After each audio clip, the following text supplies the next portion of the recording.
గణేష్ నిమజ్జన కార్యక్రమానికి స్వయంగా పరిశీలించేందుకు తెలంగాణ ముఖ్యమంత్రి రేవంత్ రెడ్డి ఆకస్మికంగా ట్యాంక్ బండ్ వద్ద ప్రత్యక్షమయ్యారు.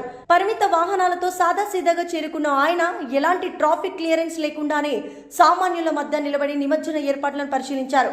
ఆకస్మికంగా సీఎం ప్రత్యక్షం కావడంతో అక్కడి అధికారులు, పోలీసులు ఒక్కసారిగా అప్రమత్తమయ్యారు. సాధారణ పౌరుడిలాగా వ్యవహరిస్తూ నిమజ్జన ప్రక్రియను దగ్గరగా పరిశీలించిన సీఎం రేవంత్ అధికారులను పలుమార్లు ప్రశ్నించారు. ట్రాఫిక్ నియంత్రణ, భద్రత ఏర్పాట్లు, శుభ్రత, ప్రజల రాకపోకలపై ఆయన సూచనలు చేశారు.